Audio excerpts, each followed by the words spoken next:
Thousands of Venezuelans march in Caracas against fascism and in support of deposed Bolivian President Evo Morales.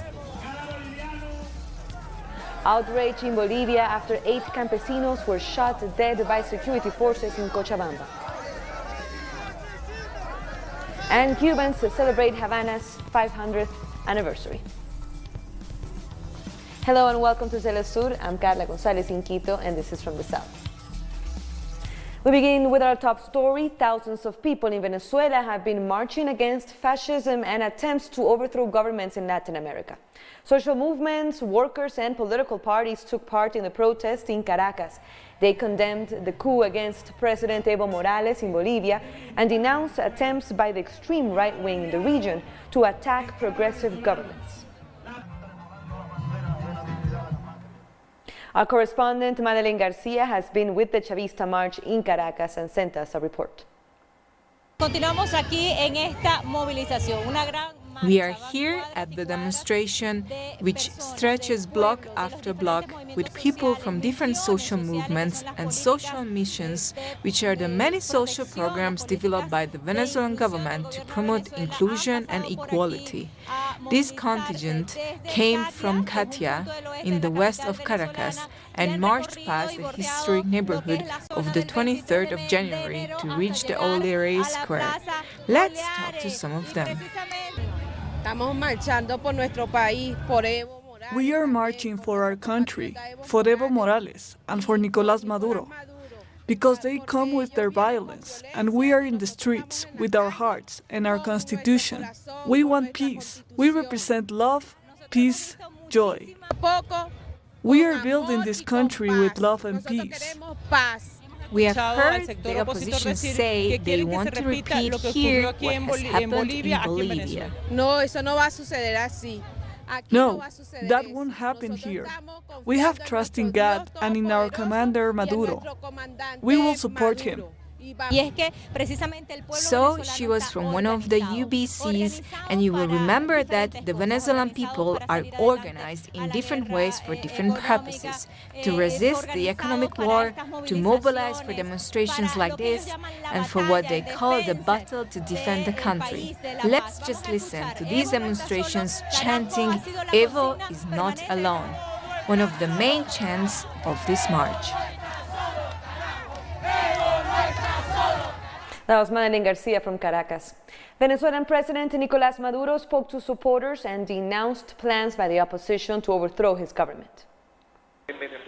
They wanted a coup in Venezuela, but in the country no one can stage a coup because we have the people defending democracy, liberty, the constitution and the revolution. They are wrong about Venezuela. This is a Bolivarian, Caribbean, rebel and fighter territory, and peace has once again prevailed. This is great victory of the civic military alliance, of the popular and constitutional power. Meanwhile, the opposition also called for a march against the government. Opposition member Juan Guaidó, who proclaimed himself president almost a year ago, called on supporters to come out to the streets. In Bolivia, at least 5 supporters of deposed President Evo Morales were killed on Friday in violent clashes between protesters and security forces. Authorities did not report any deaths, but medical workers at a local hospital confirmed that at least 5 protesters died and 8 were seriously injured. Local media report that the clashes had broken out Friday in the suburbs of Cochabamba, where thousands of campesinos were trying to reach the city center to join a protest against the self-proclaimed president Jeanine Áñez, but they were blocked by police who stopped them from crossing a bridge.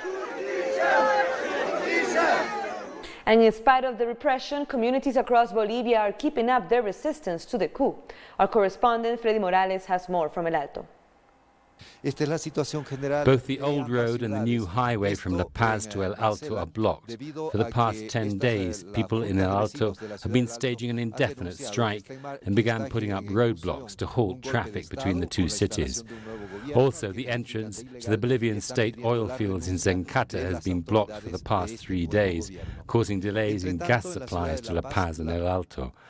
The situation has created a problem in La Paz since garbage collectors don't have gasoline to work and there are large accumulations of garbage on the streets. The blockades and lack of gasoline have in turn led to long lines of people waiting to buy smaller containers with liquefied gas. It also has an impact on food distribution in markets and prices. There are also food shortages. It's almost impossible to find chicken, meat and eggs. These communities are denouncing the coup and they're calling the new government illegal and demanding their resignation.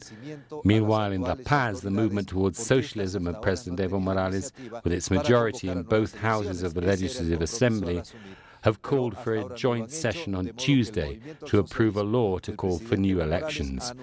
It is also in the hands of the two houses of Congress to designate new members of the Electoral Court for each department and nationwide. That was our correspondent, Freddy Morales. And following the violent repression in Cochabamba, self-proclaimed President Jeanine Áñez has said that her government will continue to work in close coordination with the police and the army. We will take constitutional measures because of all these reasons, and they will allow us to restore public order and the normal development of economic activities. And when we finish our mandate, we will deliver a viable state with development opportunities. In the press conference, we are showcasing that we are doing everything in coordination and unity with our brothers, the policemen, with our army, because the current circumstances demand it. Meanwhile, President Evo Morales has insisted on the importance of holding a dialogue to stop the violence in the country. In a tweet, he said, "Our people ask for peace and understanding. I reiterated my call for high-level dialogue with mediators in order to pacify our beloved Bolivia and preserve life and democracy." The Cuban government has condemned the persecution of Cuban doctors and other personnel in Bolivia. It says the police raided the offices of the Cuban medical mission in La Paz. Cuba's embassy said the raid was carried out without any notification and without any warrant from the courts. Later, about 226 Cuban doctors were forced out of the country, leaving on a flight back to Cuba. Antigua and Barbuda's ambassador to the OAS, Sir Ronald Sanders, says the coup d'etat that took place in Bolivia was an atrocity and a clear violation of the rule of law. In a published opinion piece, Sanders contends that Jeanine Áñez was illegally installed as Bolivia's provisional president following a sham session of parliament. The ambassador says he fears transparent elections will not happen under Áñez in light of her racist statements about indigenous Bolivians. Sanders urges external forces to turn to constructive engagement instead of meddling in Bolivia's affairs. Chilean police have used water cannon to disperse protesters as thousands took to the streets of Santiago after the government said it will hold a referendum to replace the country's dictatorship-era constitution. The plebiscite was approved for April 2020 and will ask citizens whether they want a new constitution and what level of involvement parliamentarians should have in the process. More than 20 people have been killed and nearly 2,000 protesters injured during clashes with security forces since mass protests began about a month ago.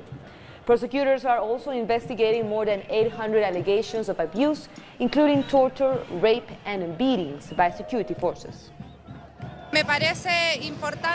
I think the participation of the entire citizenship is important. Since the changes, the requests were achieved through citizenship, and it seems to me that the two-thirds quorum will not let us move forward as it should be. Therefore, it seems to me that 3/5 is an acceptable quorum. We'll take a short break now. Join us again in a minute.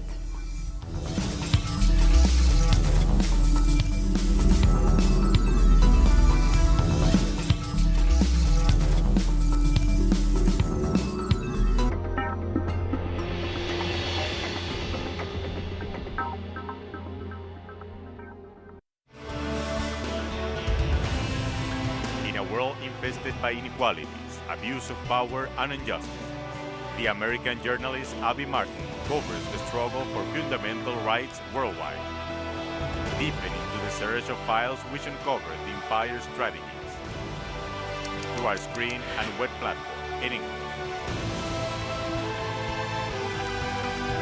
The Empire Files with Abby Martin,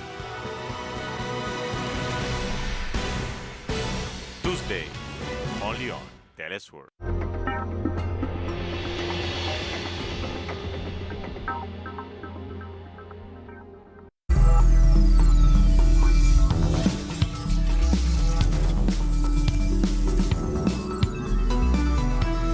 Welcome back. Let's continue with news.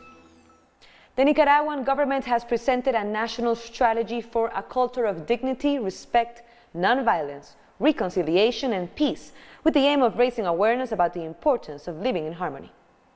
The Sandinista government has advanced on the implementation of laws, programs, and projects to promote and strengthen a culture of peace and equity. This plan is the continuity of the peace commissions formed after the failed coup attempt of April 2018.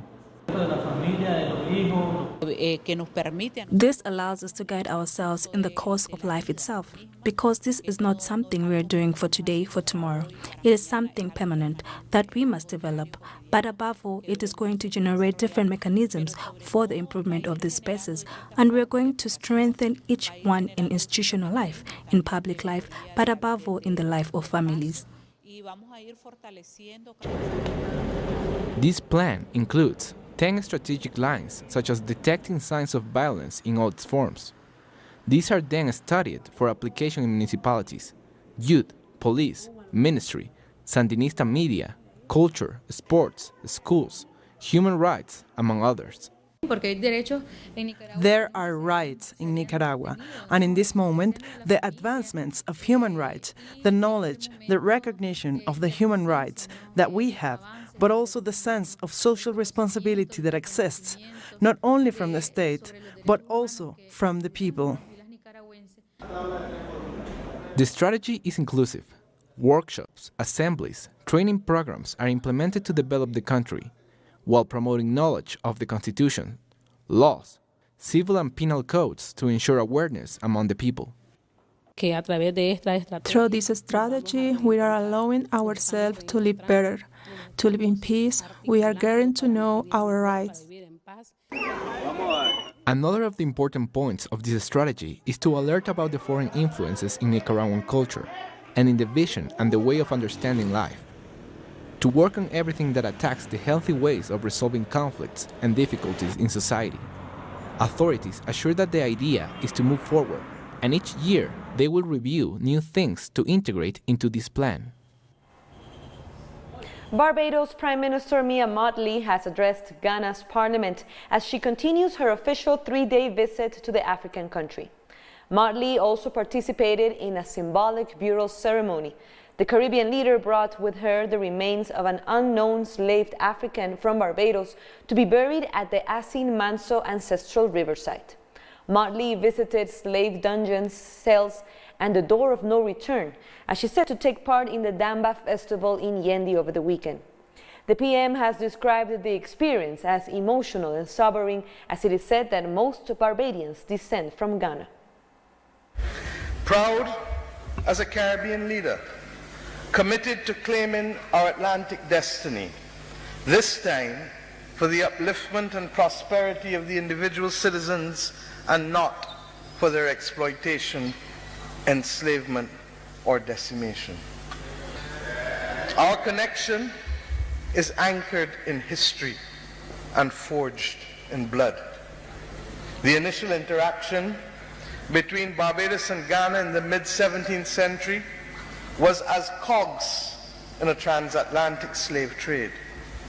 We were, regrettably, two sides of an infamous triangular trade of commercial and human exploitation by colonial Europe. And Kenya is rejuvenating bilateral ties with countries of the Caribbean region. President Uhuru Kenyatta has held separate talks in Nairobi with Antigua's Prime Minister Gaston Brown and Costa Rican Vice President Epsi Campbell-Barr. Kenyatta and Brown discussed establishing an embassy in Antigua that will serve Eastern Caribbean states. Kenya also got a boost in its bid for a non-permanent seat in the UN Security Council, with the Antiguan leader promising support. Meanwhile, Costa Rica's Vice President Campbell-Barr identified trade as one of several areas of future cooperation with Kenya. At least 15 people have been killed in an attack in the eastern part of the Democratic Republic of Congo. The attack was the latest since the DRC army launched a major offensive against rebels last month, with support from United Nations peacekeepers.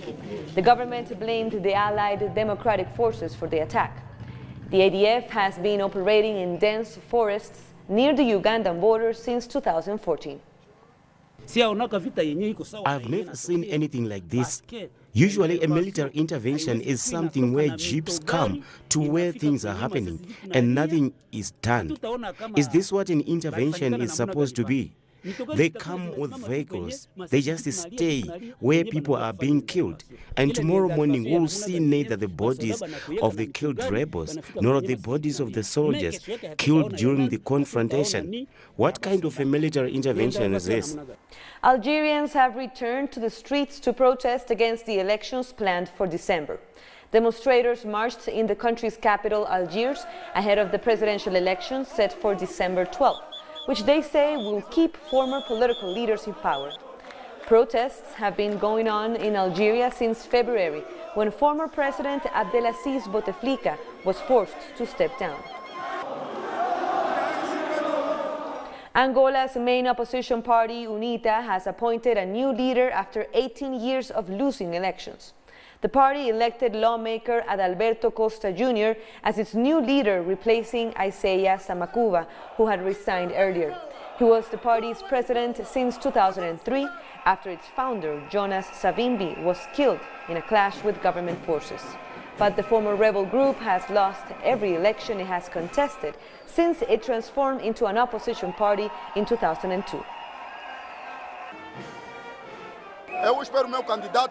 I expect my candidate to improve the lives of all Angolans, and not just for the National Union for the total independence of Angola. My wish is that he promotes the lives of the Angolan people. In other news, a cartoon festival in Ivory Coast brings migration into the spotlight, highlighting the deadly risks people take in search for a better life. Drawings like this coffin-shaped boat filled with migrants at Abidjan's Cocobald Festival paint a tragic picture of the reality of immigration, which is this year's theme. The cartoons aim to show people the dangers such as murder, rape, enslavement and drowning that thousands of African migrants face during their journey to other countries. The drawing explains the dangers of illegal immigration, is to make Africans aware that their lives are at stake when they embark on this adventure. I think that images are more meaningful because, as I said, an image is worth 1,000 words. So through an image, it is easy to understand because it is a fairly simple approach that allows someone who cannot read or write to see the image, the cartoon. There is a message that we can understand or see. Nearly 2 weeks ago, President Nayib Bukele expelled Venezuelan diplomats from El Salvador. Since then, the embassy has been guarded by local solidarity groups, and they've been using it to provide treatment to patients of Mission Milagro, the social program set up by the governments of Venezuela and Cuba. In the gardens of Venezuela's embassy in El Salvador, a small eye surgery has been set up.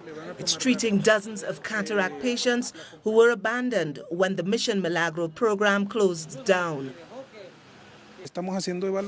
We are carrying out examinations on some patients who are waiting for surgery, and we are making links with other hospitals involved in the Mission Milagro in other parts of Latin America. The dream of Hugo Chavez and Fidel Castro has become a reality. The aim was to operate on 6 million patients, and in fact, more than 10 million operations have been done. There are 4 hospitals in Guatemala, another in Managua, but unfortunately, our people here have to leave. Andres Estupinan is one of the thousands of patients who had their operation in Venezuela during the 15 years of Mission Milagro in El Salvador. He had follow-up treatment at the eye clinic at the Santa Gertrudis Hospital in San Vicente. It was considered one of the best in Central America, but the current government shut it down. We call on the government of President Nayib Bukele to give us this opportunity again in San Vicente, because that hospital was giving the people the help they need. And with the health system we have in El Salvador, neither the government nor the population have the means to pay for an operation that costs at least $1,500. Since the Venezuelan diplomats were expelled, the embassy premises are being used to treat patients.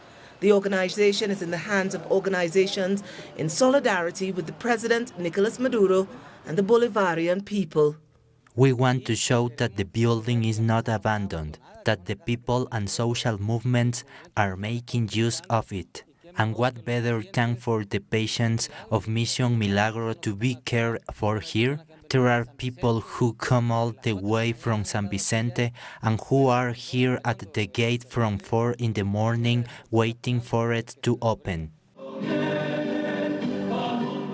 Sometimes there are solidarity demonstrations outside the embassy too, supported by members of the FMLN and social movements who reject the foreign policy of President Bukele. We have more stories coming up, so stay with us.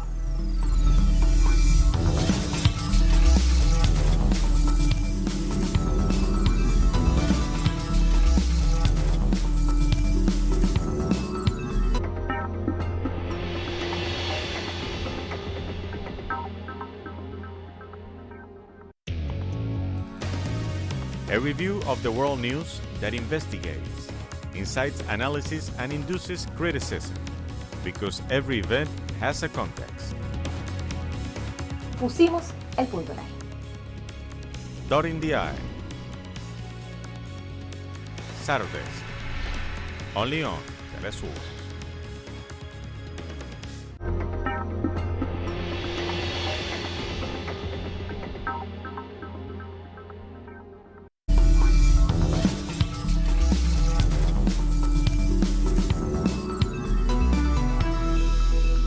Thank you for joining us again.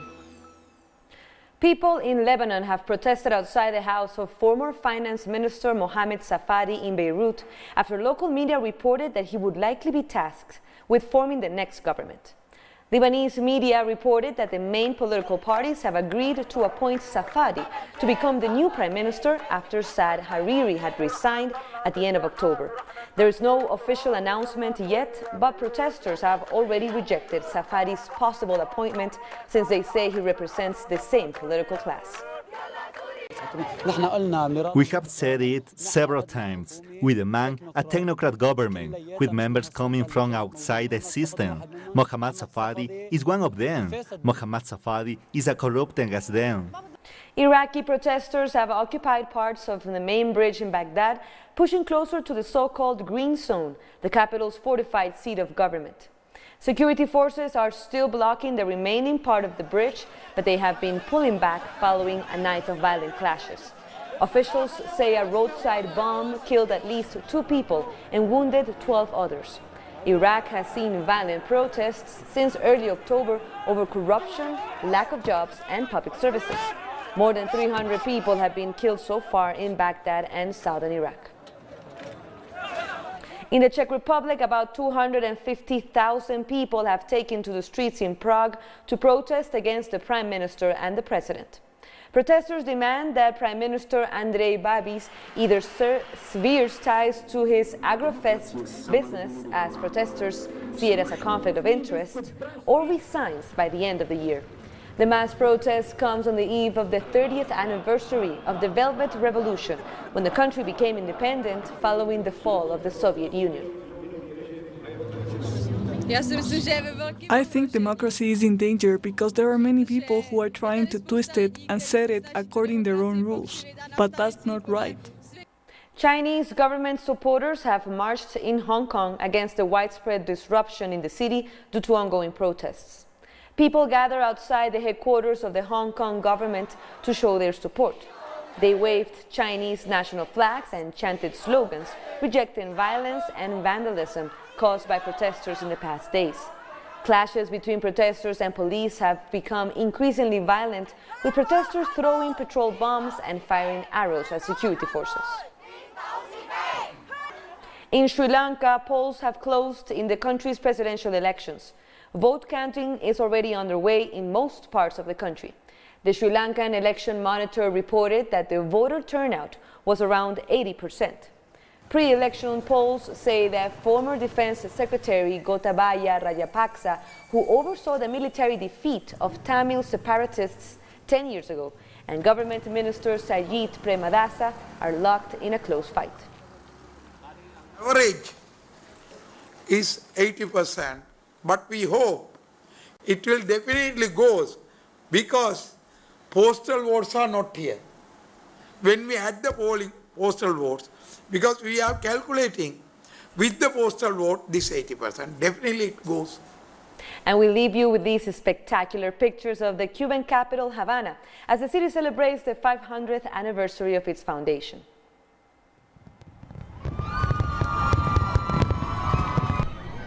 And thousands of people enjoyed an unprecedented fireworks show and other events in downtown Havana on Friday night to commemorate the half millennium of the Cuban capital. Founded by a Spanish conqueror on November 16, 1519, Havana is considered one of the architectural jewels of Latin America. And with that, we end our news brief. And of course, you can find us on our website and also on social media. And be sure to also join us on Facebook, Twitter, and Instagram.